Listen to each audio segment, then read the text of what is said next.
China! I know everyone is probably sick of hearing about China after this week's TikTok ban, or unban, whatever's going on there. But we've got to talk about Marvel and its Chinese company NetEase. For a few weeks, a lot of players started believing that NetEase has been purposely pitting players against low-level bots in the player matches to keep them engaged. Well, with the release of Invisible Woman, the rumors have only increased because of Sue's ability to turn invisible. Redditor Barky1616 showed a video of Sue going invisible, standing in front of 3 members of the enemy team, completely stopping them in the tracks. What was weird is that the alleged bots didn't try to walk around or fight her until she turned visible again. The running theory is that the bots were unable to realize their path is blocked because they hadn't had an invisible player before. So yeah, there's a large possibility that you may be playing against bots. But anyway, welcome to Necro News, the show where we cover the hottest gaming news from the last week. Yeah, we got stuff like the Twitch Rivals tournament controversy, a game dev getting arrested, halting development on his game, and a not-so-gaming news, but important to gaming, popular adult site N-Hentai pulling a no you in court, plus of course a lot more. With that said, thank you guys for supporting Necro News, and let's jump right into it. Twitch Rivals was originally designed to be a casual tournament among streamers playing Marvel Rivals, albeit with prize money on the line. That said, the tournament was criticized over how many pro players were allowed to enter per team, which makes sense because it was supposed to be a casual tournament. The rules of Twitch Rivals originally stated that only 2 players on a team could be Grandmaster rank or higher, and then they decided to allow up to 4 players to be Grandmasters in this casual tournament, and only a week before the tournament was supposed to take place. And how do you think that went?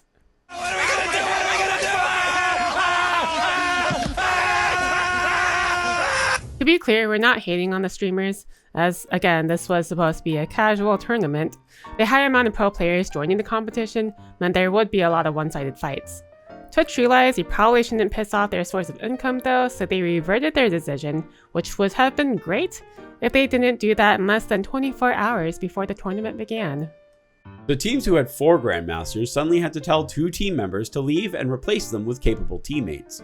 2 captains who had been invited specifically by Twitch to play in the tournament, Sykkuno and Dokibird, chose to leave their teams. Dokibird in particular even made it to the top 100 players while practicing for the tournament. But in the end, despite being invited to the tournament and being very excited to participate, she ultimately decided to remove herself from the team, citing that she believed her teammates were more deserving of the prize money and views than she was. She also claimed that the rule change was originally just rumored and had asked the organizers if the rule change was coming, and they had said no. Meanwhile, Twitch invited Sykkuno a second time, not that he was shy about his feelings regarding the tournament. And according to another pro player, Mendo, from Team Liquid, the developers had a lot of say in the team structure and format, but he was also one of the players who recommended the change. He claims the tournament lacked a headliner and the manpower to run it properly, but it's not entirely doom and gloom. He revealed that players who got kicked, like himself, would get full payment based on where their team places, along with extra money in the prize pool to compensate for that. Also, any kicked players would be pushed on stream if they chose, or they could co-stream the event. TLDR, they fucked up. How big was the prize money? The total that I saw was like 22,000, 21,000 for the top layer, first position. That being said, I was kind of surprised to learn that the prize money wasn't going to like a charity or something, so I don't actually feel that bad for the players. Alright, we need to talk about Valve. They've done a weird thing that we're not entirely clear on. Classic Offensive, which is a mod for CSGO, or CS2, I don't keep up with this stuff. It makes the game play like 1.6. It's been taken down by Valve. The news was first broken via the Classic Offensive Twitter account, where they stated that the mod was removed from Steamworks. The lack of notification wasn't that surprising, as the team hasn't had any communication from Valve since 2020, but the removal of the mod did come as a shock because the team followed through all the necessary processes to release the mod on Steam. Unfortunately, this echoes previous incidents of Valve shutting down mods without any notice, such as the shutdown of Team Fortress 2 Source and the initial cease and desist with Team Fortress 2 Classic, though that one was due to allegations of leaked or reverse engineered source code. We hope that this doesn't keep happening because at this point it's starting to become a recurring event. We don't think it's likely for Valve to stop supporting mods completely, since they still allow the release of new mods in general, and even updated Half-Life 2 with Workshop access. But let us know what you guys think. You know my thoughts on Valve. I think they can do no wrong. Actually, that's not true. They did release that Dota 2 card game that no one plays and was a porn hub on Twitch for a while. You don't know what I'm talking about, do you? Okay, the game is called Artifact, and it is at one point such a low populated Twitch channel that people would just stream porn on it on Twitch. Some dude just made the most expensive trade in the history of TF2 and probably gaming in general. How much exactly? Let's do the math. The deal for the hat closed out at a price of roughly 24,000 keys. If you ask the Steam community, a key is worth $2.18. But if you go by backpack.tf, which is a major TF2 trading site, it's around $1.80, making it anywhere between 43 and 52,000 USD, which is more than my annual income. So why the hell would someone spend that much money on a virtual hat? There isn't a good reason. But in the case of this trade, the reason was because the hat, a Crohn's dome, had such a unique combination of special effects and attributes that it was actually a one-of-a-kind hat and will never be unboxed again. First, the hat had a spectral effect, which apparently made it more valuable because its effect fitted a witch's hat, but also because the spectral effect has only been seen briefly in 2017 and 2014. Secondly, it has two spell effects, which, fun fact, Valve cleared out any of the unused spell effects from all player inventories in 2015. And finally, because it also has something called a kill streak kit attached to it, which were only meant for weapons, but was glitched for a single day and was able to be applied to hats. Who the fuck has that much disposable income? Fucking Nintendo! So after getting emulators like Citra, Ryujinx, and Yuzu taken offline, blocking Dolphin from coming to Steam, and in general having an incredibly shitty attitude towards emulators, Nintendo's very own patent attorney and deputy general manager of Nintendo's IP department agreed that emulators are technically completely legal. You don't say! Despite this, he did explain that there are a number of ways that emulators can violate the law, like if a Switch emulator tries to bypass encryption measures, like Ryujinx and Yuzu. He also stated that emulators that make it easier for users to obtain pirated games or other copyrighted material are also in clear violation of the law, which, yeah, that makes sense, and is apparently exactly what happened to Yuzu, but also fuck you. But in more Nintendo news, the Switch 2 was recently announced, and it looks like a bigger Switch. But it is backwards compatible, and Mario Kart 9 was shadow announced with it. And according to Booster, who likes to exaggerate, not many people were impressed by it. But that just reminded me of this post. Games get delayed or cancelled all the time. It could be due to poor management, maybe it's lack of funding, or maybe it's because the dev is just really shitty. But rarely does a game get delayed because the developer is going to prison. And guess what we were talking about? Dizzy, the creator of the indie boomer shooter Fortune's Run, just dropped a bombshell on the game's Steam newsfeed, stating that they've been sentenced to 3 years in prison due to, and I quote, some violent actions in their past. What? According to Dizzy, they weren't living their best life before becoming a developer, and you know, karma caught up. Apparently, the legal stuff has been going on for like the last 5 years, and now that it's finally resolved, they'll be stepping away from the game to serve their time. We do feel like it's important to note that Dizzy has been pulling a double duty on this game. His co-developer dipped out after recovering from surgery and then deciding that game development just wasn't cool anymore. Since then, Dizzy's been hard at work getting an update out, making sure that it'll be released right before he goes to jail. They even laid down prototypes and stubs for future levels, just in case they got a chance to pick it up later. And they're pretty optimistic about finishing it someday, assuming they can jump back into the scene when they're out. On a more positive note, Dizzy credits the Fortune Run's community for helping keep him financially stable during the chaos. He said that the game sold well enough to keep a roof over his head so that when they're out, they might be able to come back swinging. So yeah, if you're interested in the game, it's not dead.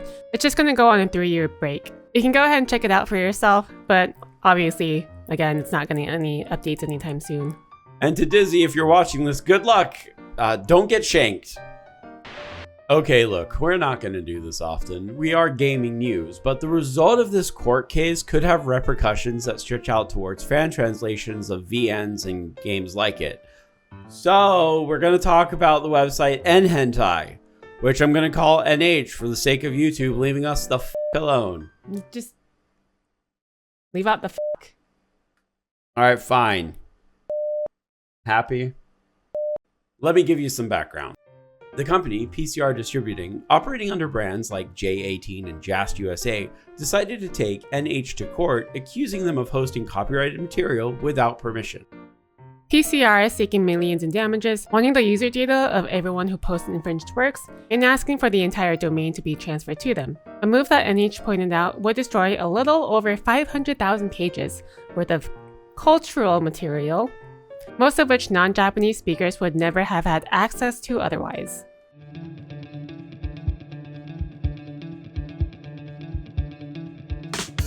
In response, NH has slapped back, arguing that PCR doesn't even own the rights to the content they're accusing NH of stealing.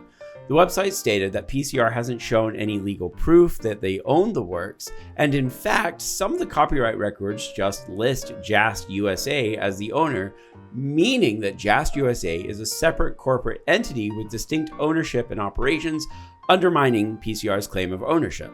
So PCR can't even prove that they have exclusive rights to enforce these copyrights, as they're just referring to contracts. The next big issue is the lack of clarity about what exactly is copyrighted. It turns out some of these works were just registered as literary works, which means images aren't included under copyright law, which is pretty important if you're accusing someone of copyright infringement. Ironically, NH says that PCR actually gave them permission to host the content. They have emails from 2020 showing that PCR reps explicitly allowed the platform to post their works, and they weren't shy about it. There were even talks of running ads for PCR on NH. One of the emails even said, "This isn't a takedown request or a DMCA," meaning PCR had no issues with the content being on NH. If anything, they were cool with it, until they weren't, apparently. Which, given the way things are, that's not that surprising. As of right now, PCR hasn't responded. Once they do, the court will have to decide whether or not this case will move forward or get tossed out. If it goes to trial, it could set a pretty big precedent for how copyright infringement cases involving online platforms are handled in the future. We'll just need to wait until the 22nd of January before we get any more information. Well, in true Rockstar fashion, they did the absolutely shit-ass move of taking down the Liberty City Preservation Project, which was a mod that added the entire GTA 4 map to GTA 5. There wasn't a reason given for this removal, but we know that it wasn't a DMCA, and this message is very cryptic. This comment made many to assume that this could mean that Rockstar scooped up the team and is planning to release a remaster of GTA 4. But what's really weird is that in 2017, Rockstar stated that they generally would not take legal action against third-party projects involving Rockstar's PC games that are single-player, non-commercial, and respect the intellectual property rights of third parties. So I guess we'll have to wait and see what happens. But fuck Rockstar. This week's Buried Alive Banger, a segment where we cover a game our community doesn't think has had enough attention, comes to us from me. I assumed many people knew what Under Lilies is, but apparently it only has about 34,000 reviews on Steam, which isn't enough. But Under Magnolia is basically the sequel to Under Lilies. It's a Soulsborne / Hollow Knight. No. It's basically a Soulsborne / Metrovania in the style of pretty. I don't know. I don't know. It's good. If you like Hollow Knight, you'll like this. It's pretty. It's good. Play it. Here are the games coming out this week. Under Magnolia. And I guess Final Fantasy VII Rebirth. Yay. Here's our schedule this week. We're going to do more comics. Mystery Box Ellie stream. And we'll see what else happens. That's it for this week's Necro News. If you liked the video, subscribe to the channel. And if you're not already, that's okay, because we appreciate you just watching all the way through. Thank you for your support, and again, watching the whole video. If you've made it this far, you can join me in mourning the passing of the visionary David Lynch by posting 2 mountains. Don't you shake your head at me. But as always, a very special thank you to all of our channel members. We really couldn't ask for a better community. And if you'd like to show more support for Necro News, you can start by becoming a member, which will also get you more bonus content.